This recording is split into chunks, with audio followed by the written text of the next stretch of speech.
টাকা আপনি জমাও দিতে পারবেন না, টাকা উত্তোলনও করতে পারবেন না। কার কি আস্থা থাকলো না থাকলো তাতে দুদকের কিছু যায় আসে না। দুদক তার নিজস্ব গতিতে চলবে। প্রাক্তন পুলিশ মহাপরিদর্শক বেনজির আহমেদের বিরুদ্ধে যে দুদকের অনুসন্ধান চলছে জ্ঞাত আয় বহির্ভূত সম্পদ এবং অর্থ পাচার বিষয়ে, তারই একটি অংশ হিসাবে ওনার কিছু প্রপার্টি জব্দ করা হয়েছে। যেমন হলো 83 ডিডসের মধ্যে যে প্রপার্টিগুলি আছে, তার 33 ব্যাঙ্ক অ্যাকাউন্ট ট্রানজ্যাকশন, এগুলি ফ্রিজ করা হয়েছে। এই ফ্রিজ আদেশ যতদিন বলবৎ থাকবে, জব্দ যতদিন থাকবে প্রপার্টি, ততদিন এখানে কেউ হাত দিতে পারবে না। এবং আইন হলো গত 23 তারিখ এটি আদেশ হয়েছে, এটাকে ধরে নিতে হবে 23 তারিখ থেকে কার্যকর। এই অনুসন্ধানের একটা পর্যায়ে এই জব্দ এবং প্রয়োগ করা হয়েছে আদালতের আদেশ নিয়ে দুর্নীতি দমন কমিশন বিধিমালা এবং মানি লন্ডারিং আইন অনুযায়ী। এখন অনুসন্ধান কাজ চলাকালীন সময়ে যদি আরও কোনো প্রপার্টি আসে বা আরও কোনো ব্যাঙ্ক অ্যাকাউন্ট আসে, দুর্নীতি দমন কমিশনের অনুসন্ধানকারী দল যদি মনে করে সেটা জব্দ করা উচিত, সেইগুলোর জন্য নতুন করে তারা আবেদন করতে পারবে, আইনি কোনো বাধা নাই।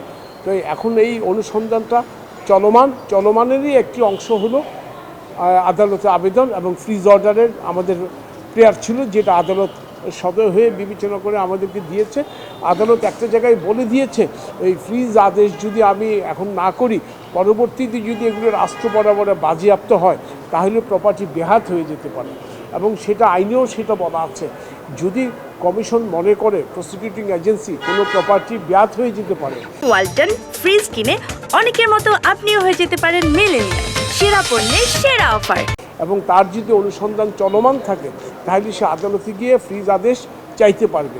এবং আদালতে সেটা বলেছেন যে এটা পরবর্তীতে রাষ্ট্র বরাবরে বাজেয়াপ্ত করা মুশকিল হয়ে যাবে, সেই কারণে ফ্রিজ হওয়া আবশ্যক।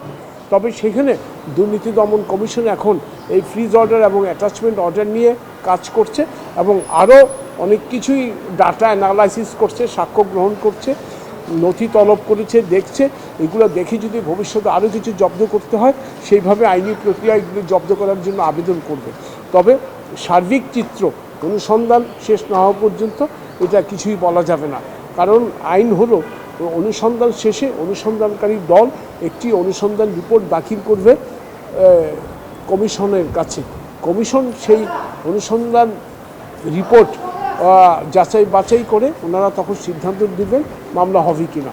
কমিশন যদি মনে করে যে এখানে যথেষ্ট জ্ঞাত আয় বহির্ভূত সম্পদ আছে, মানি লন্ডারিংয়ের উপাদান আছে, তখন কমিশন এজাহার দায়েরের নির্দেশ দিলে নিয়মিত এজাহার দায়ের হবে, তারপর ইনভেস্টিগেশন তদারকি করবে। এগুলি আদালতের আদেশটি বাস্তবায়ন করবে দুদক।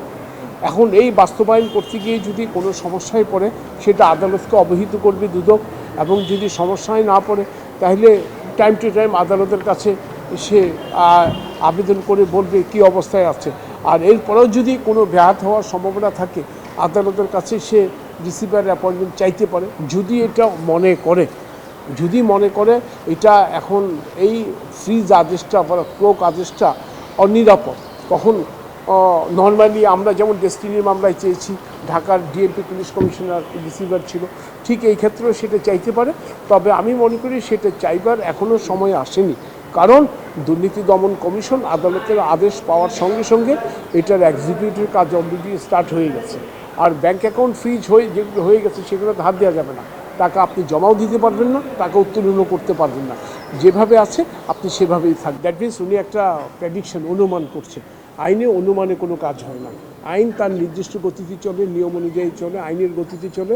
এখন দুদকের প্রতি ওনাদের আস্থা নাই, আমার তো করার কিছু নেই। কিন্তু দুদকের মামলা তো আপনারা কন্টেস্ট করছেন। বেগম খালেদা জিয়ার মামলা হাইকোর্ট পর্যন্ত কন্টেস্ট করছেন। খালেদা জিয়া তারেক রহমানের মামলা কন্টেস্ট করার সুযোগ পাননি, যেহেতু ছিল, পলাতক ছিল। অন্যান্য আসামিদের মামলা তো আপনারা প্রতিনিয়ত কন্টেস্ট করছেন। আস্থা নাই, কিন্তু আবার তো কন্টেস্ট করছেন। দ্যাট মিনস দুদকের কাজের প্রতি আপনাদের চ্যালেঞ্জ আছে। হ্যাঁ, সেটা বলতে পারেন, কিন্তু আস্থা নেই সেই কথাটা বলতে তো আপনি পারেন না। আর কার কি আস্থা থাকলো না থাকলো তাতে দুদকের কিছু যায় আসে না। দুদক তার নিজস্ব গতিতে চলবে।